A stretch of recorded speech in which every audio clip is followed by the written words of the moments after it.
All right. Hey guys, so this is our book club. I'm really excited to do this again. I love these book clubs.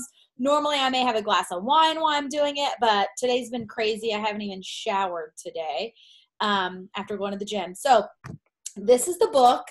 I love it. I found it. Actually, Sarah Cunningham recommended it a long time ago, and I bought it, and then I set it on my shelf. I didn't do anything with it.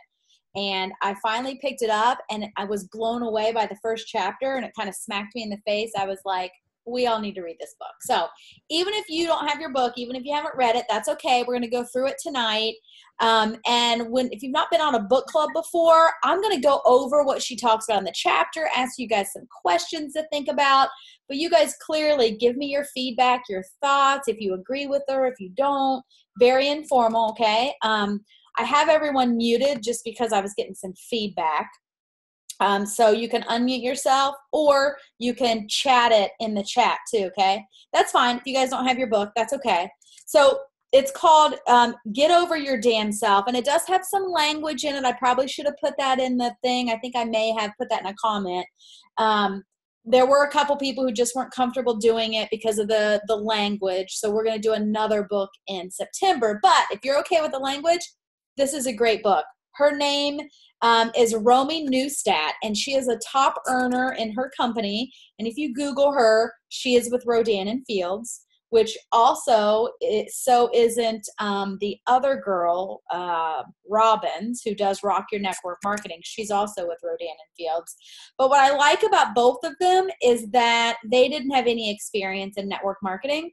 And this girl who wrote this book, she had no experience at all. She actually was an attorney who at the time was running a PR firm. She had quit being an attorney and had gone into marketing and PR, and her husband is a doctor. So this is a no BS, no sugarcoating book. It's for people who are tired of making excuses and they really want to be successful.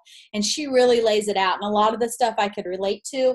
A lot of the stuff with this, I was like, oh man, I need to get my butt in gear, because she's so right. So she's a top earner, but she says that despite being a two-professional household, they were getting by but not really getting ahead, right? And that's what happens a lot of times when you trade hours for pay.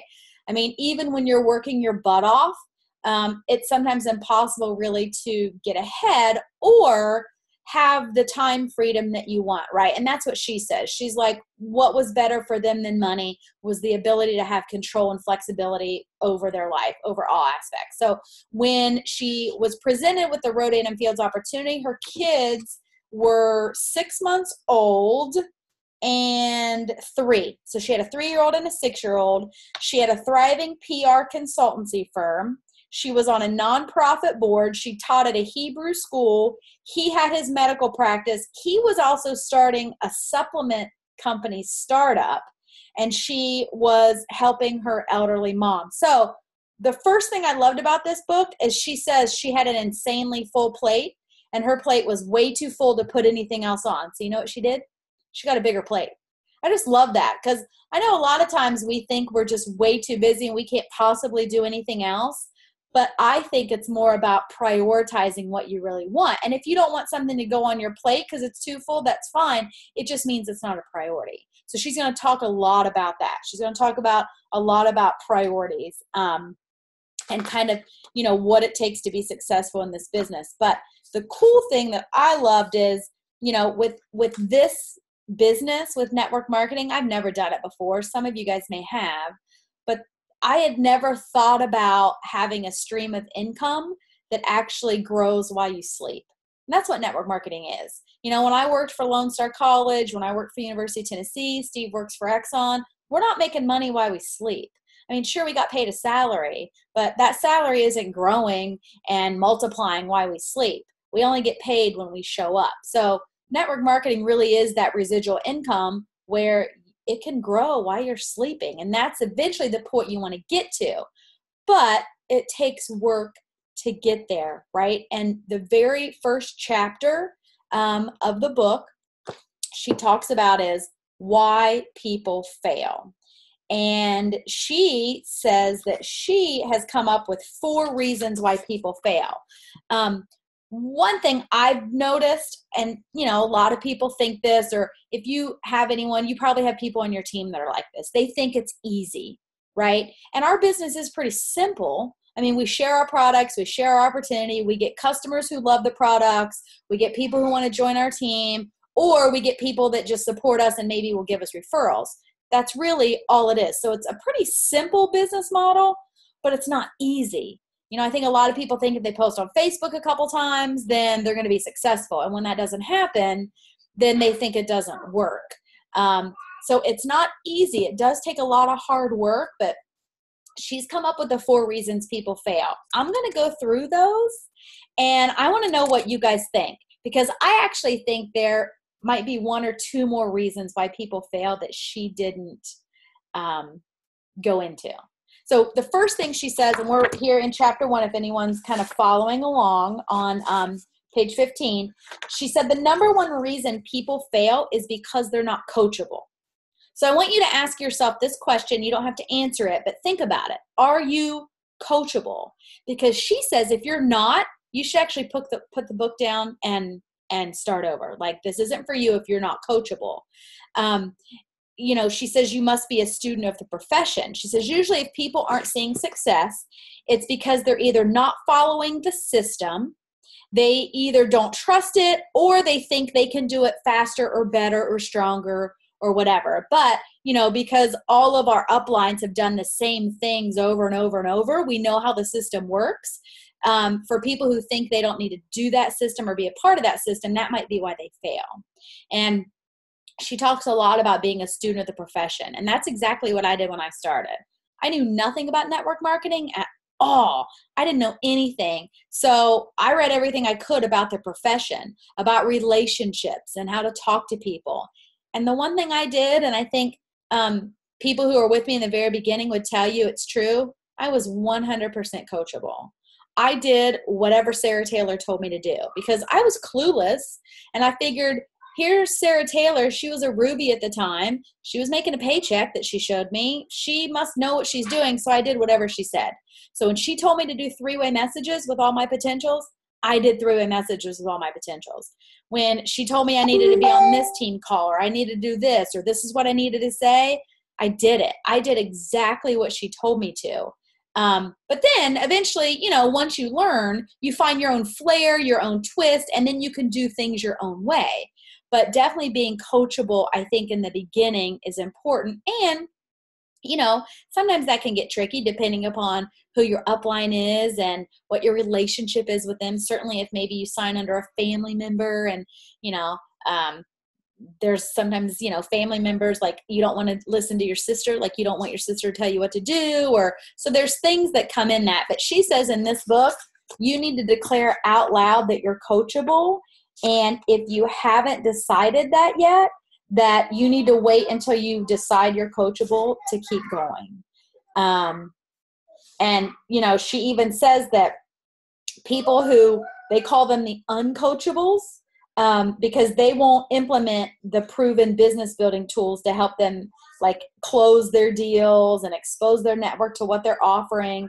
And so she calls them uncoachables. So that is the first question, is if you're coachable. And I think most people are probably coachable. I don't know if I've run into anybody who isn't coachable, they're not on this call, right? If you're not coachable, you're not on this call. But certainly I've had people that aren't, because they either think they can do it better, or they've done it before, or they don't need any help. They want to do it on their own. I think there's a couple people, let me look real quick here on the call, that you have some people I know in your downline that just are not coachable. And there's really nothing we can do, right? Because one thing you'll find in this book, she says it, and about this business, I can't make you coachable and I can't make you motivated. I can give you all of the tools, but only the person can make themselves coachable and motivated. So that's the first reason. And I kind of agree with that. I think, you know, you have to be coachable, especially in the beginning when you're trying to figure out what the heck you're doing and kind of learning the basics. The number 2 reason she said, though, is that people don't treat this like a business, right? You have to treat it like a business. A lot of people think, though, because it's kind of an outside the box business model, that you don't have to do the same thing a regular business would do. It doesn't take the same commitment or consistency. And I think because we tell people they can work it in the nooks and crannies, they're not really sure that that means you still have to work it like a business in those nooks and crannies, right? So they think you can post on Facebook a few times a week, you can jump on a team call, maybe send some messages every week or so, and you're going to be successful. But that's not the case. Like, you still have to show up every single day, just like you would if you worked in your office, like just like your day job, or, you know, just like if you opened your own business, you still have to show up. But the great thing is you don't have to devote 40 hours a week to it, right? You can work it in the nooks and crannies. You just have to find those nooks and crannies. Okay. Are you, sorry, hang on a second. Sorry, we're picking people up at the airport. Are you tracking their flight? No, you said they were getting in at 8:45. Well, you should probably track their flight. I haven't heard from them, so I assume they're going. Sorry, guys. So yeah, the open sign analogy. And so, I forwarded you their flight. It's Delta. Sorry. Yeah, I like that too, Michelle, the open sign analogy. Where is that? I'll read it. Yeah, she said, in this profession, I have it underlined and highlighted. Every time your mouth is closed, your business is closed. And so that's the thing too, when people are like, well, you know, I'm on vacation, so I'm not going to post on Facebook. Well, you've just closed your business. Would you do that if you owned a brick and mortar store? No, you wouldn't. You always want to be open for business in this profession. Because, you know, how can you expect to be open for business if you're not actually turning the open sign on every single day? And that's what it means to kind of sit down and work your business. And so I love her 80-20 rule. So she talks a lot about, in the book later, she says we're going to talk about how you should spend your time. But she has an 80-10-10. So 80% of your time should be on your personal business. I love this. And I definitely have not done this. Once you grow a team, it's really easy to go into management mode. And then your personal business takes a back seat. So 80% of your time should be talking to people, finding people who want to be customers, finding people who want to join your team, training your new team members within their first 30 days. And that should be it. 80% of your time. Think about it, guys. I want you to reflect and think, are you spending 80% of your time on your personal business? I am not. I can tell you right now, I have spent 80% of my time on other things, not on my own personal business today. 80% of my Plexus time was not on talking to new people. So I definitely need to look at that and kind of maybe reevaluate how I'm spending my time, because then she says 10% should be devoted to three-way calls for your team. And she even says in here, this is what I love it. This goes to like being coachable and those business tools. She even says, I can't wait to teach you guys about the most powerful closing tool we've got. Three-way calls, three-way chats. I'm telling you guys, that's how I got to gold. But 10% on those three ways, and then 10% on your personal training. So webinars, team calls, in-person training events, and then coaching your non-newbie business partners. So I definitely love that. You guys have heard the 80-20 too, where you spend like 80% of your time on 20% of your team. That's kind of the same thing, but always kind of look and see, where am I spending my Plexus time? I know I've definitely gotten off balance. That doesn't mean it's not a bad thing. You know, there are going to be some days where you're going to want to pour into your team more than you work your own business. But as a majority, you should always put your business first. And we'll talk about that later. You know, we'll go into why, and especially you always want to be growing your business, because you never know when you could lose some people on your team. And if you've spent all of your time on those people on your team and you lose them, then you're kind of SOL. So always be growing your business. And then she talked a little bit too, just about, you know, finding the time.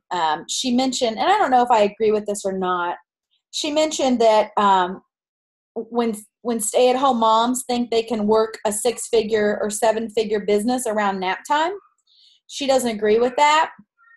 I don't know. I mean, I think you could be super productive for that 1-hour nap, but I do think you need to probably have some more time like this in the evenings, and, you know, so I'm not sure I agree with her on that one. But the number 3 reason, and I definitely agree with her on this one, reason number 3 why people fail this business, they are not willing to get uncomfortable. Most of us have never done anything like this before. So we're going to have to do some things in the beginning that make us uncomfortable, at least in the beginning. And even maybe, if you've been doing this and you're at the top of the company, there still might be some things you do that are uncomfortable. But definitely in the beginning, you have to get uncomfortable. And I totally agree with this. And so if there are things you're not doing in your business, like three-way calls, because you're uncomfortable doing them, you have to get uncomfortable. When people tell me they won't do a video, they won't go live, they won't host a team call, they won't go to an event, they won't share their testimony, they're just afraid to get uncomfortable and they're going to be stuck in their business. Like, we have to do things that make us uncomfortable. We're going to make mistakes, right? But if you're not doing anything to make those mistakes, your business isn't going to grow. I remember, and people don't believe me because they know me and my journey now. A lot of people on the team know me now as a sapphire. A lot of people don't know me when I was brand new and made my first post and thought I was going to puke. Or they don't know that I was terrified to do a video and refused to do it as part of a challenge that Sarah Taylor had and told her, I'm not doing a video, but I'll do everything else, right? That was me being afraid to get uncomfortable. First time I did a video, I thought I was going to vomit. I posted it. This was before Facebook Live. I posted it, shut my laptop, would not open Facebook until the next morning. I was that uncomfortable with it. So you definitely have to do things that make you uncomfortable. Talking to that person in the nail salon, talking about your business. I love what she said in the book, that a lot of people spend a lot of time, I'm kind of guilty of it sometimes, on planners and pens and organizing, and they write their list and they buy the books, but they don't actually do anything. They're just busy themselves getting ready, right? Or they write their list, they rewrite their list, they practice what they're going to say, but they don't actually go out and talk to people. And the thing about being uncomfortable is, the more you do those uncomfortable things, it's really true, the easier it's going to get. You don't have to be perfect when you talk to your first person. You don't have to be perfect when you give your first opportunity meeting. You don't even have to be perfect on your first Facebook Live. You can totally flub it up. Nobody's going to care, right? They're your friends. They're your family. They're people in your network. But if you're not doing it, then she says your business is not going to grow. And as you read the book too, one thing I like is that she gives examples from people on her team. So she's not just making this up. I mean, I bet you guys can probably think of examples just from your business that highlights all the things that she said. Or maybe you're thinking, oh my gosh, that's me, or that's my downline. Or the fourth one though, reason number 4 why people fail, and I've seen this one a lot too, they're not hungry enough, right? They're not hungry enough. Anyone who is at convention, Steve and I all the time now walk around and say, if you heard Les Brown, you've got to be hungry, right? Like, you've got to be hungry. And so a lot of times when you have someone on your team, or maybe it's you, and you're like, I'm consistent, I'm on all of Amy's team calls, I show up, I go to the events, I'm totally coachable, I'm doing the 3-way calls, I'm doing everything that my upline says I need to do, but my business isn't growing. And why? It's because they're not hungry enough. You have to be hungry. For me, and she talks about why she was hungry in the book, I was starving. I'll tell you, Steve and I had already come up with a plan for me to get out of my commute and live on one salary for a while before I could find something else. Plexus just happened to come along at the perfect time. That's why I know it was divine intervention. But I wasn't living the life I wanted to for Steve and Adelaide. And it was weighing heavily. Like, it was like a ton of bricks. I mean, when I would picture I had a boss who I loved him. I really got along with him really well. And every month, every couple of months, he'd ask me, where do you see yourself in 5 years? Where do you see yourself in 10 years? And I never had an answer, ever. I never had an answer. I didn't love that job enough. And every time I thought about going and commuting and being stuck in that office every day for the next 10, 20, 30 years, I didn't like it. When I'd see that as my future, I didn't like it. So I was hungry. I had no clue what I was going to do, but I was hungry for something to change. And because I was hungry, I was willing to do whatever it took. Whatever it took. That's how hungry I was. And she talks about that. That's why when you're hungry enough, you do the things that make you uncomfortable, right? And she says here, I love her paragraph. She says she was willing to do whatever it took to build it. It had to work. She was that almost desperate.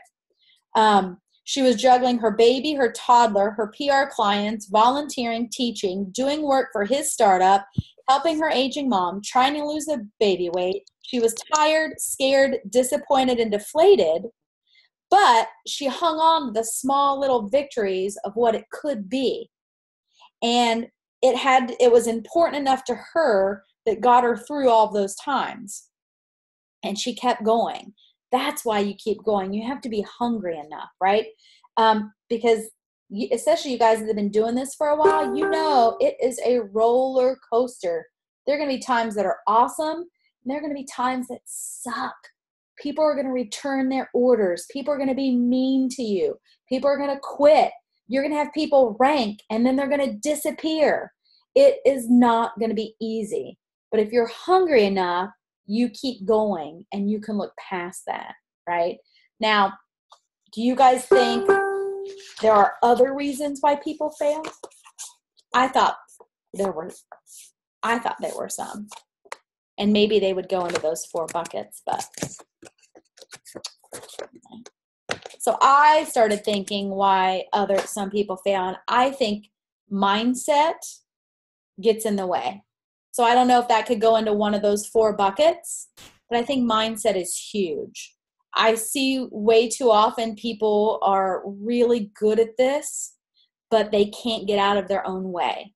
They either think they're not good enough, smart enough, they tell themselves they can't do it, it's not for them. I hear that a lot. Oh, it's just not for me, right? That's them letting themselves off the hook. And I think a lot of times mindset can be why people quit. And I think sometimes too, people are afraid to fail. I have people that have been on my team that, man, I'm so excited to have them as a business builder and a partner. They are smart. People love them. They're doing great. And then they quit out of nowhere. And I think it's because they're afraid to fail, because they're so good at everything, right? I think they're afraid to fail. So in their mind, they'd rather quit because then they don't fail. Because to them, quitting isn't failing. Quitting is they're in control. Quitting was on their terms. So I think that's why a lot of people fail too. I think it's a lot of mindset. But, then she talks about the why. Okay. And guys, this is a big one. You hear us talk about this, but she put a couple spins on it that I like. Okay. You have to know why the heck you're here. Okay. Because your why is what's going to pull you through. Your why is what's going to make you coachable and hungry and all of those things, right? Because if you don't have your why and it's not a priority, you're going to get stuck in a vicious cycle. And she lays it out. I love how she lays this out on page 25. She says, there's so many things in your life vying for your time and attention, right? Think about it. If you got a full plate, your kids, your spouse, your partner, your family, your grandkids, your job, your friends, right? All of these things are vying for your time and attention. That if you don't have a strong why and you don't really want your Plexus business to work, then you're going to stay stuck in an endless, vicious cycle. And I bet you know people that are stuck in this cycle. I can think of people right now. They're not working on their business because it's not something they really want, but then they're beating themselves up because they're not working their Plexus business. Then it starts to suffer. Then they feel bad. Then you're not working your business because now it's all about guilt and failure because you're beating yourself up for not working your business. See, you get in that vicious cycle. And then it's not fun and you're not making any money. And then that's when people quit or they get frustrated. So you have to know your why. Why the heck are you working your Plexus business? Okay. Do you know what it is? You don't have to say it out loud, but if you haven't, you have to write it. You have to write it down. You have to write it down, but you have to dig into your why, like really think about it. She talks about in the book how it's like peeling an onion.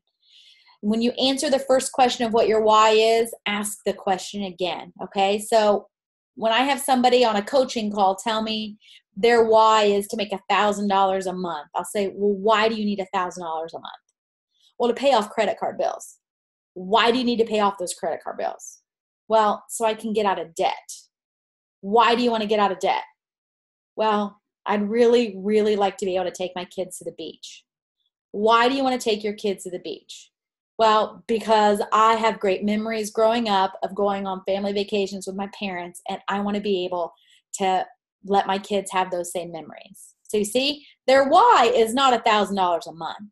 That's not a strong enough why. That's not going to get them through when somebody quits or they get their first white line, $1,000 a month, right? Because you can make $1,000 a month somewhere else. Their why is to give their kids memories that they had as a kid that they're not able to give their kids yet. That is what their why is. Making $1,000 a month is how they're going to accomplish it, okay? So you've got to peel back your why. So if you haven't, after this call, I want you to sit down and think about what your why is. When I think of my original why, it chokes me up to think about it because I was so desperate for my why. I was so desperate. One twist she put on it, though, that I love, that I hadn't thought about before, is she says your why has to be about you. It has to be selfish. And I hadn't really thought about that before because, when we do this exercise, a lot of people say their plexus why is for their family. It's for their kids. It's for their husband, right? They want to take the pressure off their husband. They want to be able to pay for a vacation that he doesn't have to because he's the breadwinner. Or, they want to be able to buy their kids presents or pay for college or whatever. She says, though, your why has to be about you. Because if it's not selfish enough to be about you, it's not going to get you through those tough times.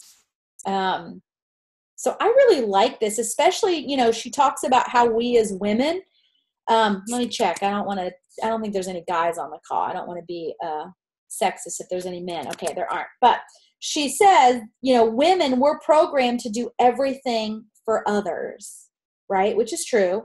So that's why our why is usually about others. It's about your kids. It's about your spouse. And that's fine. But I bet if you dig down deep, you'll find that it's really about you. And she said, that's what you need to cling to. A why has to be about you and for you. Okay. So who knows what their why is? Who thinks they have a super strong why? Or who knows they need to revisit their why? And you guys can chat it in if you don't want to unmute yourself. But you guys are quiet. Maybe I should make this a wine night. People are more chatty when we're drinking wine. Sometimes your why is hard, especially if you're in a position where you don't need a job and you don't need money. Sometimes your why can be hard. I always think of Celeste Gwynn, right? She didn't need money. She didn't need a job. She has a huge plexus why, and she's been successful in this business. So figure out your why, and then your why will evolve. Okay, so first figure out what your why is. Make it be selfish. It's okay. Peel back the layers of the onion, figure out what it is, but then it also is going to change. It's going to evolve. Once you accomplish your first why, you got to find another one, okay? So if your first why was, I want to make enough to pay for my welcome pack, I just want to get my investment back. Once you've done that, then you got to figure out what your next why is, okay? And it can't necessarily be tied to a rank, because if your why is a rank, then when you lose that rank, you've lost, or when you don't hit that rank, when you think you have, then your why becomes associated with missing a goal. So you got to separate that, okay? But it has to evolve. She talks about how her business partner, Pamela, once she met her initial why, she didn't have a reason to keep building. So she ended up losing her rank. She demoted in title, and then she said for a couple of years she couldn't really figure out why she was still hanging around with the business. And it was really because she didn't have enough reason to work hard, right? She didn't have that really strong why because she'd already met it. And it wasn't until they had a breakthrough where she discovered a new, more powerful why that it reignited her business and she started recruiting again. So a lot of times too, if you find you're in a lull, or maybe you're not making time every day for your business, or you're getting in the rut or you feel stuck, maybe it's because you haven't connected to your true why.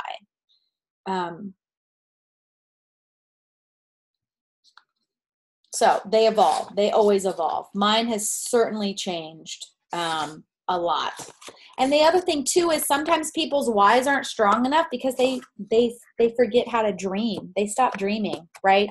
And they, don't make a big enough why because, you've been so stuck in the daily grind, you forget to dream. So make it big, make it a big why. So let's say your why is you want to retire, you and your spouse. You want full-time Plexus jobs. You want to be a double diamond family. That's a good why. It's totally possible. There's tons of double diamond families out there retiring every day. Neither of them has to go into an office. Neither has to go into work. That's a great why. But then you have to break it down, right? That can't be what you're working towards every day because it's overwhelming and it's way too big and you're not going to get any small wins if your goal was double diamond. You've got to break it down into small goals. And so she talks a lot about SMART goals, right? They need to be specific, measurable, achievable, realistic, and time-oriented. So your first goal could be, I want to make back the $199 I spent on my welcome pack. Or then your why could be, okay, I want to rank gold. I want that $250 bonus. Or your why could be, whatever your why is, you want to break that down into goals. Because if I had started out thinking my goal is to retire Steve, that would have been way too overwhelming. And each month when I wasn't hitting that goal, I would have just been upset, right? So you got to break it into bite-sized pieces. So she talks just a lot about like goal setting. What do you want to accomplish? When do you want to accomplish it by? And why? And you've heard me talk about it 1,000 times, but you need to write that down. Let me check some of the chats in here. Let's see. Got some whys. Oh, yay. Thank you guys for chatting your whys. Okay. Yeah, so you definitely need to revisit your why. Yeah. Yep, it's all about you. Then you can focus on your family. I love that. Thinking of it as a selfish why has made it easier for you to find it. It's totally okay to be selfish. Yeah. Mine was selfish. Hey, Betty. Mine was selfish. I mean, mine was to get out of that commute. I hated that freaking commute. I hated it. And I wanted to make money. That was why. I didn't want to live on one income. I didn't want to quit my job and then just be at home and not make a paycheck. So that was my first why. Yeah. Now that you've kind of released us to be a little selfish, I think it's going to be easier. But because you're right. I mean, we as women tend to want to do it for somebody else, whether it's our family or friends or whatever. So yeah, I definitely need to revisit mine. Yep. Yeah, and it's good to read. It's something you forget about, especially when you're working hard in the business. You kind of forget your why. Mm-hmm. So one thing she does, and one thing she mentioned, and I'm gonna do it. In fact, I have all the supplies. I got me some new dry erase markers and all the colors. I got me a new board. I got new stuff up here in my office. She talks about making a dream board. Where did she say that? What page is that on? Maybe I haven't gotten there yet. Yeah, okay. It's the next page after she talks about the goals. It's the dream board. And so that's where you can put that selfish stuff on that dream board. But then if that's something you hang up, then you're looking at your why every single day, right? Like so my why started out super selfish. I just wanted that paycheck to show that I could stay home and contribute. I wanted a paycheck. Then it became keeping Adelaide home. Then it became matching my salary. Then my why was selfish again. I just wanted the Lexus. I just wanted to prove to everybody that I could get the daggone car. So then my why kind of stalled out. Then I didn't really have a why. Honestly, to be 100% honest with you guys, I was pretty comfortable at Sapphire. You guys, helping you guys rank, right? Like we were doing good. Then I had to revisit my why. Why the heck do I want to keep growing my personal business? And we've got big plans next year as a family, big plans that hopefully we're going to be able to share publicly here sometime soon. But if I don't hit diamond, we're not going to be able to do it. So that is my why. Like we have this big thing planned, but I have to be a diamond for it to happen. So that's my new why.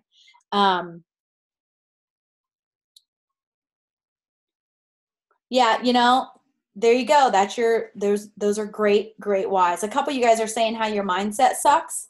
And yeah, man, I wish I could help you with mindset. I wish I could flip a switch for you guys. Mindset is the one that, man, nobody can do it for you. That's like the hardest one, right? Your spouse can't do it. Your kids can't change your mindset. I can't. Nobody can except you. But I love what you said, Michelle. You were told so long that you weren't worthy of success, so you're just going to shove it in others' faces. I will tell you, I had pretty supportive friends and family for the most part with Plexus. But the reason I wanted that Lexus so fast was to shove it in people's faces to prove to them that I could do it. That's why.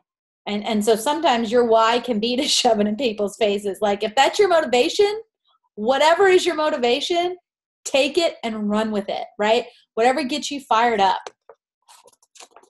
Yes, How to Talk to Yourself. That is a great book. Oh, and then another one, Mindset by Carol Dweck.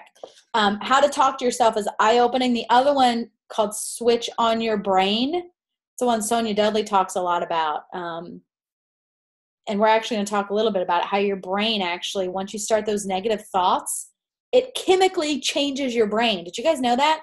When you have those negative thoughts, your brain, the chemical structure changes. And then those negative thoughts become your normal thoughts. So you actually have to retrain your brain. Like there's a whole science. Yeah, you want the Lexus so you can say, look at me now. You can tell those people, suck it, I got the car, right? That, whatever it takes, I'm telling you guys, whatever that motivation is. What book?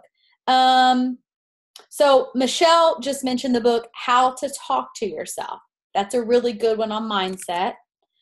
I think that's the full title too, right? How to Talk to Yourself. I can look it up real quick. And then the one I was talking about, let me make sure.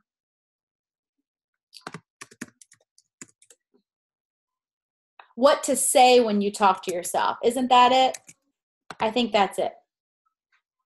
Yeah, that's it. Okay, so What to Say When You Talk to Yourself. That's the book. And then the other one that Sonia Dudley talks a lot about is Switch on Your Brain. Those are both really, really good ones. Okay, so she talks a lot about goals, talks about the dream board, and writing down your goals. You guys have heard me say this a million times, but I'm going to start doing it again. I've gotten out of the habit. Many of you guys have seen my notebook of my previous ranks. This is what I did. I wrote it down, senior gold. Those are my potentials back then. My posts back then. Ruby. Senior Ruby. You'll probably see some of your names on here because then I would write who I could help rank and Emerald. Every goal I wrote down, I hit it. It may not have been on the time frame I wanted, but seeing it and writing it down and counting it down makes a huge difference.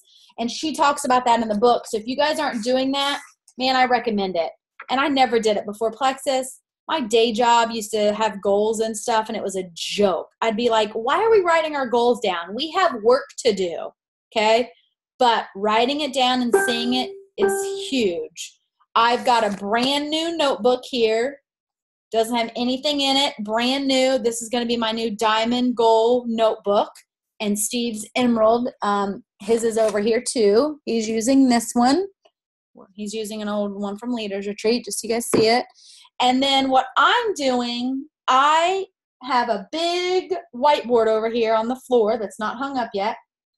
All of you guys that are doing the 90 days to rank success, I'm putting your names on here, and I'm going to be tracking so I can visually see it every day. And then I bought this for me. This is a little teeny whiteboard. I'm going to keep my diamond goal, and I'm going to hang it up. So I see it every single day. So that's how she ended that chapter. And then I'm going to make a new dream board. I have one that's electronic. It talked about quitting my job and college and all that stuff. But I'm going to make a new one, and I'm going to go old school. I'm going to go old school with like cutting out pictures from magazines and gluing it on a board. Like our big thing for next year requires us to buy a new vehicle. Like, so there's some visuals that I can put on this board. I'm going to hang it at my office. That's my goal next week, is to get all this stuff hung up in my office. So do that, guys. Make a dream board. You don't have to post it on Facebook. You can hang it on your bathroom mirror if you want. You don't even have to like hang it on your fridge if you don't want people to see it. But make your goals. Then she talks about how badly do you want it. And this really kind of goes back to your why, but it's to keep you out of that loop we talked about where you just end up getting frustrated with Plexus in your business, right? She says the how badly do you want it, which I think really is you've got to be hungry. I think it's the same thing. But it's got to be big enough that you're willing to turn off the TV. And she says she didn't watch TV the first 2 years of her business unless she was on the treadmill.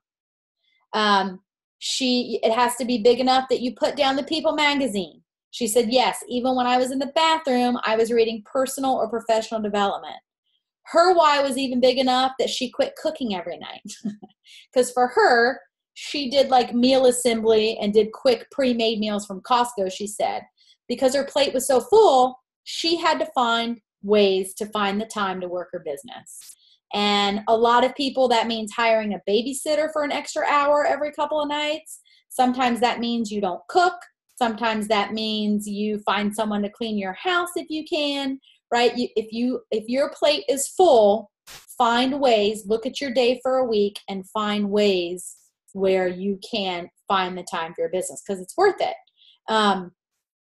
And the other thing I like here too, is she talks about getting buy-in from, the people you share your life with, whether it's your kids, your grandkids, your boyfriend, your girlfriend, whatever. If you're going to be spending time working this business and you're going to be on these calls, you really do need to have kind of that meeting with your family. And Steve and I probably need to do one again. We haven't for a while. We're just kind of flying by the seat of our pants, and I'm on the computer 4 nights a week. So we probably need to reassess and have that talk again. Like, okay, hey, this is our family goal still, right? Yep. Okay. Then what sacrifices are we willing to make? Are you still okay if I'm on the computer 4 nights a week? Yeah. You still need to have those conversations. And if you just don't assume that they're on board. The other thing I like before we get into the last chapter, she talks about it's a business of attrition, right? We know this. It's a business of attrition. But if you're not growing your business, that is what makes it so frustrating. Because if you're not growing, then you're actually just contracting and not expanding. So she says, growing a 6 or 7 figure business takes consistency and talking to people every single day. Because not everyone you bring on board, they're not going to be coachable. They're not all going to have a strong why. They're not even all going to be motivated. You're going to have team members who will quit. You're going to have team members who will do nothing. It's a business of attrition. It's a numbers game. If you're not personally adding at least 2 new people a month, then you're not insulating yourself from your attrition, and you're going to just be contracting and not expanding. So she says, you may feel like you want to quit. You may feel like you want to quit, but you do it anyway. You don't act on that feeling. You've got to work as hard and as smart as you can, she says, for 24 months. And this is to make the 6 figures. And she said there were times when she wanted to quit and she hated it, but she kept telling herself that quote. I'm sure you've seen the quote somewhere. I'd seen it. Being an entrepreneur means living a few years of your life like most people won't, so you can live the rest like most people can't. And it's true, guys. I mean, there were times when I was going for Emerald not before I quit my job. So I didn't quit my job until I was Senior Ruby. So up until Senior Ruby, I was literally nooks and crannies making the time because I couldn't work Plexus during the day while I was at work. After that, though, when I was pushing for Emerald, there were days when I can remember Steve would get home from work with Adelaide because we kept Adelaide in daycare full-time up there. He would text me at 5. He's like, I picked the kiddo up. We're on our way home. And I'm like, I haven't moved from my computer for 8 hours. Okay. Now, I'm not saying you have to work an 8-hour day, but when you're hungry and if you're willing to put in that time at the beginning, it pays off later in the end, okay? Not every day I was doing 8 hours, but there were some days where I literally was on the computer all day and was like, whoa, okay, I got to get off the computer. So think about that. That's kind of your action. Definitely revisit your why, make your dream board, make it a selfish why, and don't worry about the big, huge things, right? You want the small little goals. Chapter 3, what time is it? Okay. Chapter 3 was the eye-opener for me. Big time eye-opener. I don't know about you guys, but it was your list. All about your list, okay? This is the stuff. Now we're getting into the parts of the book that applies to anybody.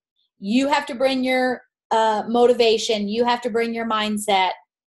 From here on out, we're going to talk about the work, what you can actually do. And so she says your list is your lifeline in this business. It's a living, breathing thing that you should be consulting, updating, and tweaking every single day. And I realized after reading this that my list is not a good list. My list is not the list of it's not the list of what it should be of someone who's doing this full time and somebody who's hungry and really wants this. My list is still written on a piece of paper. My list is still in this notebook, handwritten, because I like to write things by hand. Now I have a lot of stuff on the computer, but I like things by hand. But she says, your list is the lifeline of your business.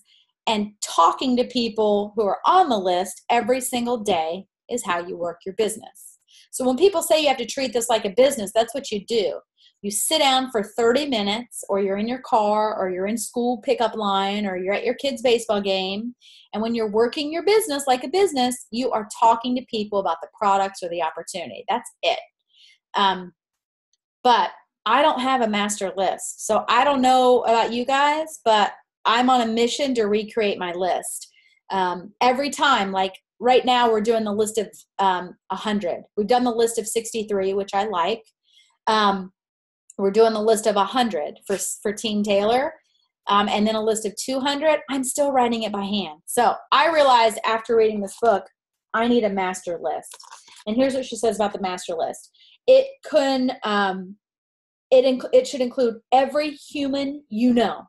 Everyone you know, whether it's an acquaintance or a stranger or your grandma, they all need to be on this list, right? You don't want to prejudge anybody.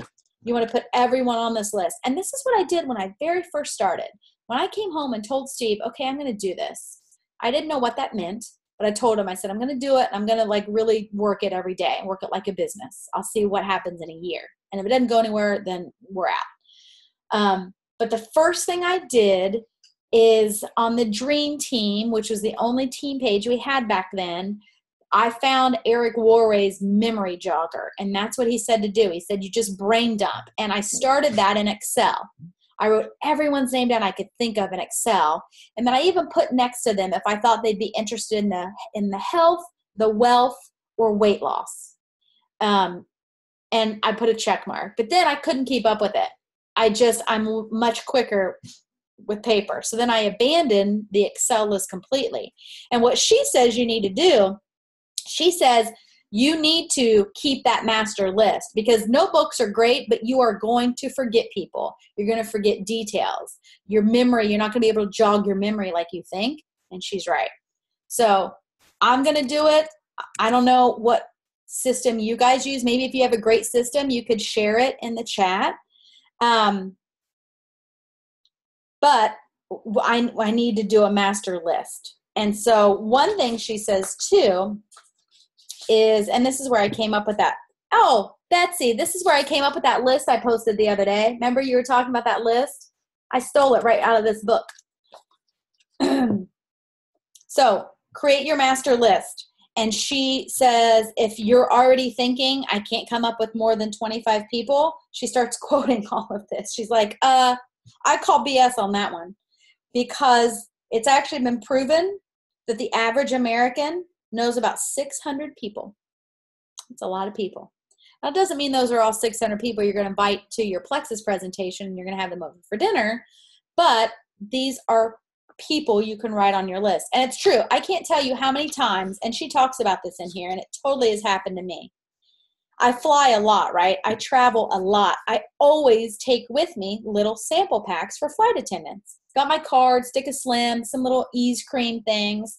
Always give them to flight attendants. Well, guess what? When I write down in my notebook, flight attendant, or I friend them on Facebook, I forget who those people are. And if, I may write down flight attendant or whatever, and then if I friend them, sometimes I even forget who they are on Facebook when I friend them. I have to take a screenshot of their friend request so I remember. But if I had that master list and I wanted to follow up, I could, in Word or Excel, I could search flight attendant and it'd pull it right up. And I wouldn't have to scramble for all these little Post-it notes everywhere. So I definitely am going to rewrite my list. She actually says it's just not effective for the long haul. It's great for newbies, she says, but if you're in it for the long haul, you need a master list. Now you can pull names off of that master list and write it by hand, like the people you're going to reach out to this month. But I really think she's right to keep a master list so you don't forget anybody. Because people will. If you're not, I've forgotten people. I've forgotten people that have actually talked to me about Plexus. But then, they go silent. And I think, oh, well, they're in Messenger. I'll remember. And I don't. I completely forget. Yeah. I like the way she said that it was like a bank, like your bank account. Yes. I like that too. You're always adding, but then you're taking away, so you're depositing and debiting out of the same thing. I thought that was a neat way to think about it. Yeah. Yeah. And I've seen that before when people talk about the funnel, but I like the bank account better. It makes more sense than the funnel. The other thing I like, guys, and this would be really good for newbies, she talks about who to put on your list, right? Who do you put on your list? So you put your dream teamers, right? You put your dream teamers on your list. We all have done that. Because really you're the CEO of your business and you get to hire whoever you want. So put those people on there. In fact, she tells a great story about how, I don't know if it's in this chapter because I had read ahead. She tells a great story about, in the chicken list. Her boss at the PR firm was on her chicken list. They didn't really get along, though, really well towards the end when she left. And, of course, she thought this woman's a CEO of a successful business. She's not going to want to do network marketing. So she didn't ever tell her about her business at all. And then she said one day, though, 3 months after she'd launched her Rodan & Fields business, her boss called to see if she'd be willing to do some media relations contract work for a client. She told her, "I'm sorry, I can't help you. I'm too busy. I've shut down my PR firm because I found something far too fun and far too lucrative that I like better. And, but thanks so much for thinking of me." And then her boss said, "Sure, that's great." And they said goodbye. Then she said, it was an hour later, she got an email from her boss. Her boss said she'd done some Facebook stalking, saw what she's doing, and she wanted to meet her for coffee. Because she actually wanted to join her and do this with her. So she just said she totally lucked out because her chicken lister reached out to her, but she said, I love her little quote here. She said, "Don't be chicken shit because it could cost you millions and keep you from living the life you really want." So if you have somebody who you think would just be amazing, don't assume because they're the CEO of a company or they're your boss or they make a ton of money already that they wouldn't be interested in it. So she also, once you guys get your books, that if you don't have them, on page 46 and 47, she has some awesome categories to think of. And she says you should think of 4 people from every category on this list. And there's some good ones in here that you may not even, some new ones that I hadn't really thought of. So make your master list. And then add people to your list every single day. We're going to close here on this because I realize a lot of people, when they're in this business, especially now, they don't know how to expand their network, right? You don't know how to add more people to your list, the bank account. You're taking people off, but you got to put more people on, okay? And so she gives you examples of how to talk to people, and really you just have to get out there and be friendly. You have to be open and ready to make new friends. And listen, I was the person before Plexus who I didn't talk to anybody at the nail salon. It was my time. It was my quiet time, my magazine time. I'd go to the grocery store. I didn't want to talk to anybody, right? But I want to be successful in Plexus more than that, more than I want to not talk to people at the nail salon. So I started forcing myself to just be friendlier and be friends with people. Every human you come in contact with, you have to talk to, and then you put them on your list.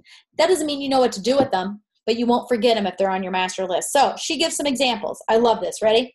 She says, go where the people are.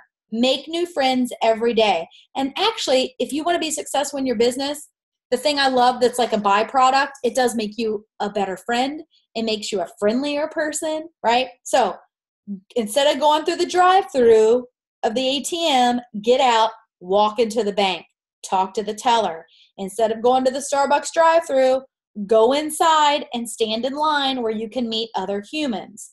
If you work from home, take turns working at different cafes and chit-chat with people. I am totally in that rut. I am totally in the get out of bed, put Adelaide to school, go to the gym, come home, stay in my office all day, not see another human being. Like, I've got to force myself to get out of that rut. And as easy it is to work from home, I need to drag myself to different places to meet new people. Get involved in hobbies, accept invitations.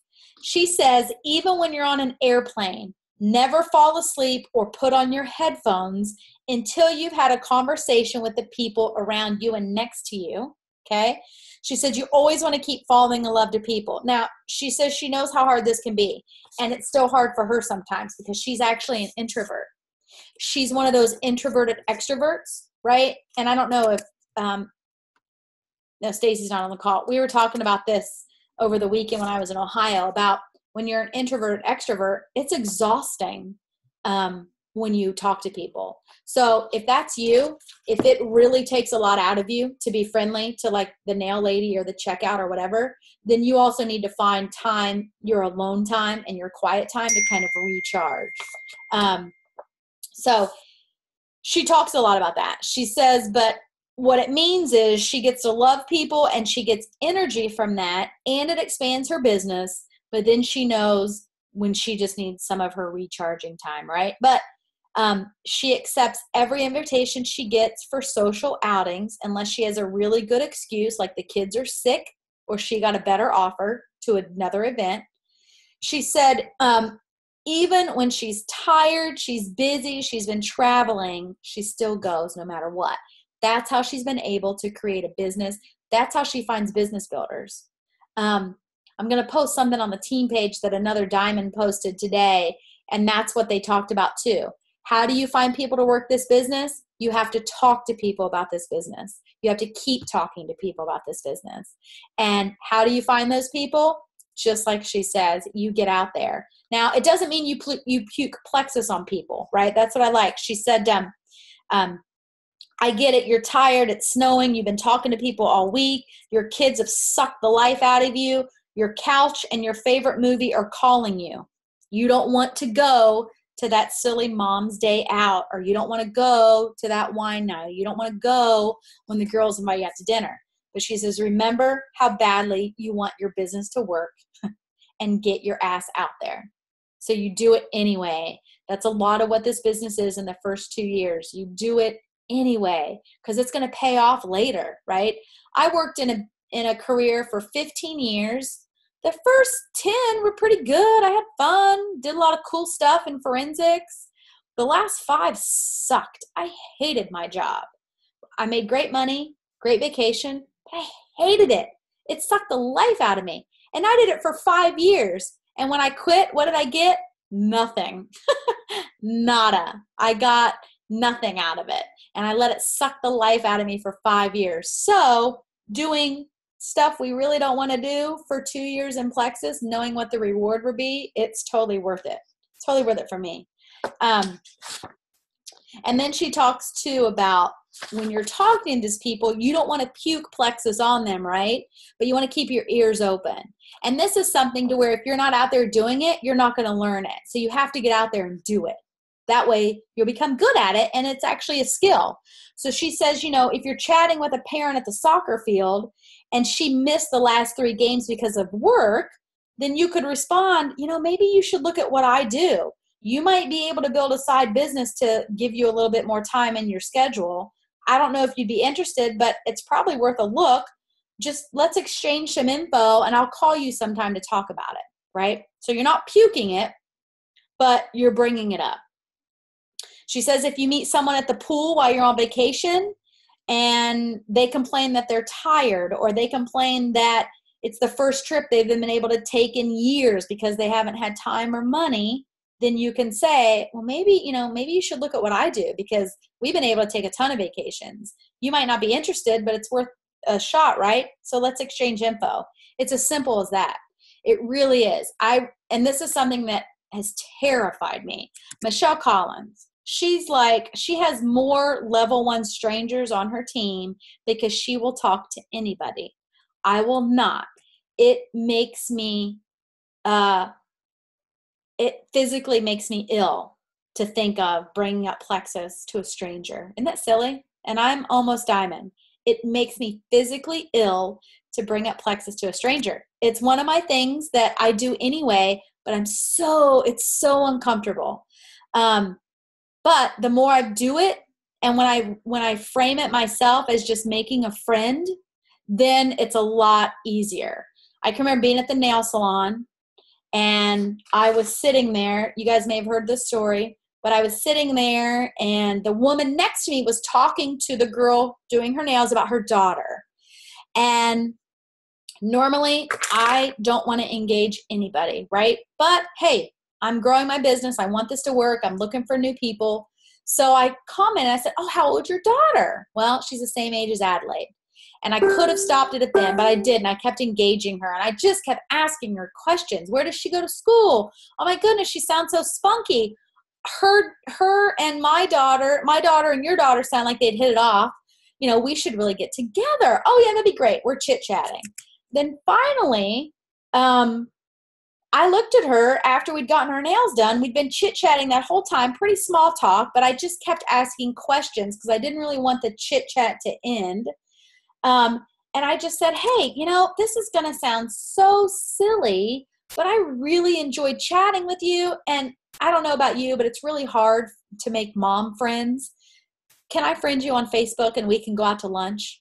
And she said, oh my gosh, yes, I would love that. You're right. It's really hard making mom friends. So I friended her on Facebook, but then I immediately that night sent her a message so she wouldn't forget about me. And I said, hey, I met you at the nail salon. Let's go out to lunch. And guys, this girl is now one of my really good friends. We hit it off. I didn't bring up plexus for a couple of lunch dates because I didn't want her to think I only made friends with her for plexus, even though if it hadn't been for plexus, I wouldn't have been open to talking to her, right? I would have been closed off. Because of plexus, I want new friends, and I got one. Now, she's a customer now, but that didn't, come around until we'd been to lunch a few times, and I really like her. We had play dates, we had girls' night, so always be thinking about that. And when you think about it, I think, as making new friends, and you're not worried about cramming plexus and puking plexus on them, I think it's a lot easier and kind of takes the pressure off. So the last thing she says that is fantastic, the longest list in the world, if you have 1,000 people on your list, 1,000 people, it's not going to do you any good if you don't reach out to the people on it. So what do you guys think for you guys who read it? Do you like the book? I know it's only the first 3 chapters, but I was in love with it. Yeah, I love it. Definitely. Yeah. I don't know if it's like her no BS attitude, but. It was hard to stop at chapter 3, but I made myself. Okay, that's good. Well, next week, guys, let's do chapters 4, 5, and 6. But I really want you guys, reading the book is one thing. That's great. But I really want you guys to do your why. I really want you to do your dream board. And I really want you to make that master list. You know, Betty, she talks about, I know you don't have the book yet. She talks about in here the note card or the index cards for your master. Oh, really? Okay. Yeah, she talks about that. And that's, Cool. you know, that's fine. I think she just said for her, doing it on a computer is just quicker. But she says, as long as you have like that index card, you can put all the information on. You can't do that in a paper list, right? It takes Right. much space. So yeah, she talked about that. So I actually have a master list on in an Excel spreadsheet. oh, good. Yeah. Awesome. See, you're a step ahead. Well, I need to update it, but because I'll write people in my notebook, you know, when I think about them or when I'm you know, sitting at my computer, and then I'll transfer it, and I keep notes in Excel spreadsheet too. So Yeah. Yeah. Me too. but so far the book sounds great. I can't wait to get it and get caught up on the chapters. Yeah, I think you'll really like it. I think you'll really like it. I just love her examples and her no nonsense. Yeah, you're scared. Yeah, you're uncomfortable. I was too. Do it anyway. Do it anyway. Yeah, she gives some good examples. So, yay. All right, guys. I know, right? Everyone's like, I feel like she's talking to me. That's how I was when I read it. It's like I was sitting and having lunch with her or something. But I love it, guys. So do those things, and then we will meet back. It's going to be every Wednesday from now on. Okay. I made this one Thursday because we already had the healthy panel scheduled for last night that we did. So every Wednesday. Thanks for hanging out with me, guys. All right. Thank you.